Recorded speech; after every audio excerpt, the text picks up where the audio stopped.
कोलकाता के RJ medical college में काम करने वाली जूनियर डॉक्टर की डेड बॉडी जब मिलती है आरजे मेडिकल कॉलेज के सेमिनार हॉल में 8 अगस्त की सुबह 8:30 बजे, तब पूरा का पूरा हॉस्पिटल सदमे में आ जाता है। क्योंकि उन जूनियर डॉक्टर की लाश की जो हालत थी, उनकी डेड बॉडी की जो हालत थी, उनकी डेड बॉडी को देख करके ही ये कंक्लूजन निकाला जा सकता था। साथ बहुत ही ज्यादा ब्रूटल तरीके से रेप और उनका मर्डर किया गया है। उनके शरीर के हर एक हिस्से से खून बह रहा था। साथ जूनियर डॉक्टर स्पेक्स लगाती थी तो उनके चश्मे का शीशा टूट करके उनकी आंखों में धंस गया था। तो उनकी मौत के बाद भी उनके आंखों से बराबर खून रिस रहा था। तो ये कुछ मंजर था आरजे हॉस्पिटल 8:30 बजे 8 अगस्त को। और ये खबर जैसे ही पूरे हॉस्पिटल में पहुंचती है और धीरे धीरे होते करते ये जूनियर डॉक्टर के रेप और मर्डर की खबर पूरे देश में फैलती है, तो सारे के सारे जूनियर डॉक्टर सदमे में आ जाते हैं और अपने कुलीग को इंसाफ दिलाने के लिए, उन पर होने वाले इस अटैक के कल्प्रिट को पकड़वाने के लिए और जस्टिस के लिए, अपनी सेफ्टी के लिए ऊपर उतर आते हैं और पूरे देश में ओपीडी जूनियर डॉक्टर्स की बंद हो जाती है। पुलिस जब मौके पे पहुंचती है और सीसीटीवी फुटेज को एनालाइज करती है, तब उन्हें समझ में आता है कि एक ऐसा शख्स रात के 3 बजे हॉस्पिटल में एंटर हुआ था और सेमिनार हॉल में भी एंटर हुआ था, क्योंकि हॉस्पिटल के स्टाफ में तो नहीं था, लेकिन वो हॉस्पिटल के लोगों से अच्छी खासी पहचान बना के रखता था। आखिर कौन था वो शख्स और किस तरह से एक पूरी सिक्योरिटी को ब्रीच करते हुए उस जूनियर डॉक्टर को, जिस हॉस्पिटल में वो काम करती थी, उसी हॉस्पिटल में इस तरह की ब्रूटैलिटी करने की हिम्मत रखता था। वो शख्स था संजय राय। संजय राय वो शख्सियत है जिसे कोलकाता पुलिस ने गिरफ्तार किया है। और अगर संजय राय की हिस्ट्री पर हम देखें तो संजय राय खुद पुलिस के लिए काम करता था। नॉर्मली उसकी एंट्री तो पुलिस डिपार्टमेंट में नहीं थी, मतलब वो पुलिस के लिए तो काम करता था, लेकिन वो पुलिस डिपार्टमेंट में कोई ऑफिसर नहीं था। वो एक खबरी की तरह हम कह सकते हैं कि कोलकाता पुलिस की मदद किया करता था, पुलिस के लिए काम किया करता था। तो वहां पर कोलकाता पुलिस की जो चौकी थी, जो उस हॉस्पिटल के पास थी, वहीं पर उसे कोलकाता पुलिस ने तैनात भी किया था। काम शायद कोलकाता पुलिस के लिए आउट ऑफ द प्रोपोर्शन जाकर के करने के होते होंगे, तो वो ये संजय राय किया करता था। तो पर संजय राय की कोलकाता पुलिस में अच्छी खासी पहचान थी, अच्छे ऑफिसर्स को वो जानता था। इसके अलावा संजय राय उस हॉस्पिटल में, आरजे हॉस्पिटल में एक मीडिएटर की तरह भी काम करता था। आरजे हॉस्पिटल एक गवर्नमेंट कॉलेज था, तो यहाँ पर पेशेंट्स आते रहते थे और उनको बेड मिलने की, अपॉइंटमेंट मिलने की अगर कोई प्रॉब्लम होती थी तो वो उनसे कुछ अमाउंट लेकर के उनके लिए वो अरेंज किया करता था। एक तरह से वो दलाल का काम किया करता था। तो यहाँ पर संजय राय इस हॉस्पिटल से और पुलिस से दोनों तरह से कनेक्टेड था। संजय राय की पर्सनल लाइफ पे हम जाए, संजय राय की 3 शादियां हो चुकी थी और संजय राय की तीनों पत्नियां उसकी ब्रूटैलिटी की वजह से, उसके डोमेस्टिक वायलेंस की वजह से उसको छोड़ करके जा चुकी थी। यहाँ तक कि ये भी बात सामने आई है कि अपनी माँ और बहन के साथ भी उनके कोई बहुत अच्छे संबंध नहीं थे। वहां पर संजय राय अपनी बहन और माँ के साथ भी वायलेंस किया करता था।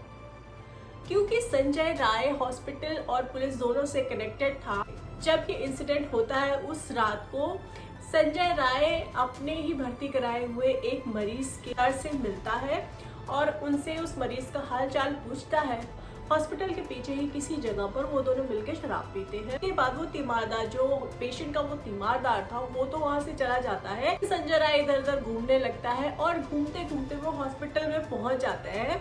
वहां पर वो कभी कभी पेशेंट्स का हालचाल पूछने भी चले जाया करता था। मैं वो जूनियर डॉक्टर जो शिफ्ट पे, उस समय नाइट शिफ्ट पे थी, वो अपनी ड्यूटी कर रही थी, अपने कुछ कुलीग्स के साथ बैठ करके कैंटीन में डिनर करती हैं।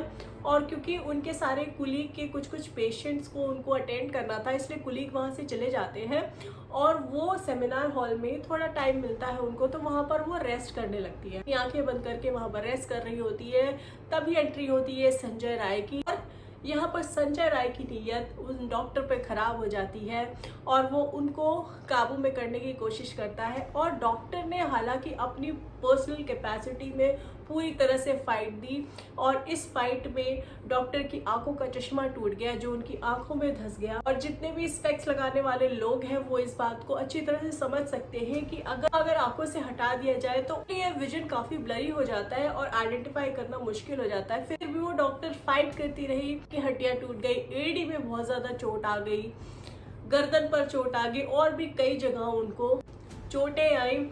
यहीं पर संजय राय ने डॉक्टर का रेप किया और उसके बाद गला दबा करके डॉक्टर की हत्या कर दी और वहां से आसानी से निकल के चला गया। इसी बात को लेकर के देश के सारे डॉक्टर बहुत ज्यादा गुस्से में हैं और प्रोटेस्ट पर निकले हुए हैं। ये बात और उनकी ये डिमांड बिल्कुल जायज भी है। एक डॉक्टर अगर अपने वर्क प्लेस पर सेफ नहीं है, कैसे ट्रीट करेगा और किस तरह से वो अपना फुल कैपेसिटी में सर्विसेज को दे पाएगा। डॉक्टर्स, एक तो इंडिया में हमारे डॉक्टर्स वैसे ही कम है, वैसे ही डॉक्टर की स्कार्सिटी हमारे इंडिया में है और अगर डॉक्टर्स के साथ, वो भी लेडी डॉक्टर्स के साथ हादसा होता रहेगा तो कोई पेरेंट अपनी बच्चियों को क्यों डॉक्टर बनने के लिए प्रमोट करेगा।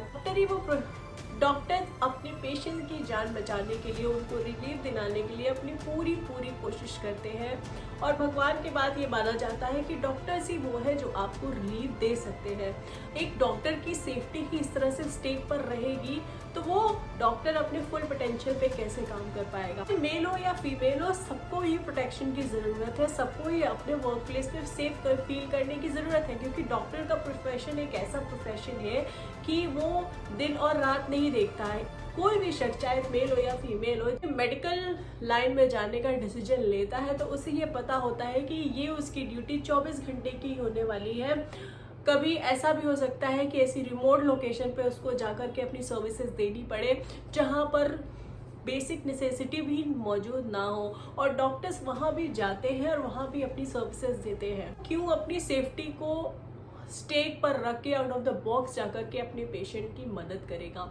यहाँ पर गवर्नमेंट को इसके लिए स्ट्रिक्ट एक्शन लेने की ज़रूरत है ताकि वर्क प्लेस पर जितने भी डॉक्टर्स हैं वो सेफ फील करें, तभी वो अपने फुल पोटेंशियल पर काम कर पाएंगे। इस केस में सिर्फ संजय राय को ही गिरफ्तार किया गया है लेकिन वहां पर जो मौजूद सर्कमस्टांसेस थे और जो एविडेंसेस पुलिस को मिले उससे ये बात जाहिर होती है कि यहाँ पर सिर्फ एक शख्स उस इंसिडेंट में शामिल नहीं था, एक से ज़्यादा शख्स मौजूद थे। जहाँ पर डॉक्टर की बॉडी में जो सीमेन का अमाउंट मिला है वो लगभग 150 ग्राम मिला है और एक ही शख्स के रेप करने से इतना अमाउंट ऑफ सीमेन का कलेक्ट होना नहीं है तो गैंग रेप होने के चांसेस ज़्यादा है। अब इस बात को क्यों दबाया जा रहा है और क्यों छुपाया जा रहा है ये वहाँ की गवर्नमेंट ही जान सकती है। इसके अलावा जो चोटें, जिस तरह की ब्रूटैलिटी डॉक्टर के साथ की गई है वो एक शख्स के लिए करना मुश्किल है।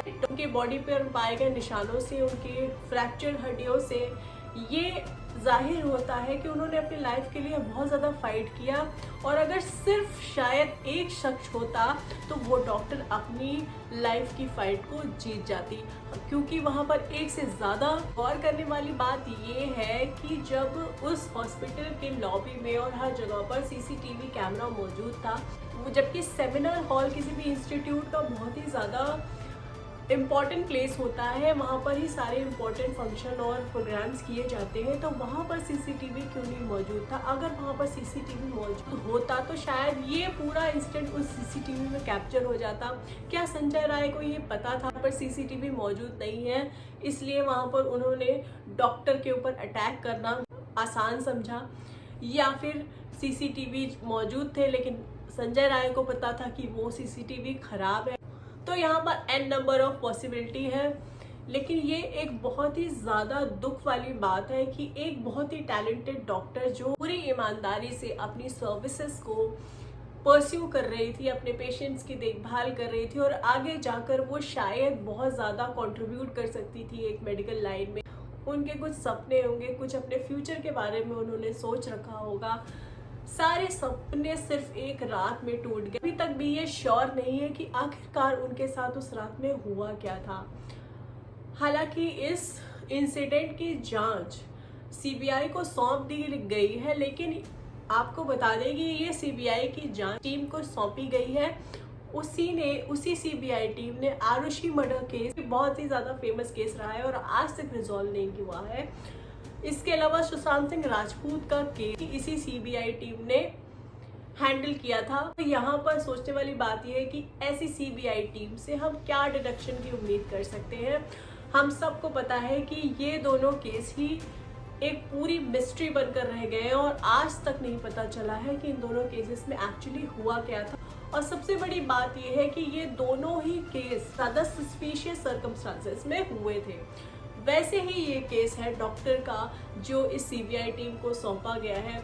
यहाँ पर सिर्फ सीबीआई टीम को ही जांच सौंप देने से काम नहीं बनेगा। यहाँ पर स्टेट को ध्यान देना होगा कि वो डॉक्टर्स जो आपकी ज़िंदगी को बचा रहे हैं उनको अपनी लाइफ की सिक्योरिटी पहले मिलनी चाहिए। अदरवाइज का जो मेडिकल सिस्टम है ये हमारे डॉक्टर्स ने संभाला हुआ है वो ढह जाएगा। आपको याद होगा कोविड के टाइम पर हमारे डॉक्टर्स ही हमारे वॉरियर बनकर के सामने निकले थे। जब अपने घर में छुप करके कोरोना के डर से बैठे हुए तो ये डॉक्टर ही से थे जो अपने घरों से बाहर निकल करके अपनी ड्यूटी कर रहे थे, अपने पेशेंट्स को सर्व कर रहे थे। उसमें बहुत सारे डॉक्टर्स ऐसे भी थे जिन्होंने अपनी जान गंवा दी थी। अगर उन डॉक्टर्स की सेफ्टी और सिक्योरिटी पर स्टेट ध्यान नहीं देगी, कोई स्ट्रिक्ट एक्शन नहीं लेगी और इस तरह के इंतज़ाम नहीं करेगी कि डॉक्टर सेफ फील कर सके, तो इस देश के मेडिकल सिस्टम का क्या हाल होने वाला है ये हम और आप इमेजिन भी नहीं कर सकते हैं।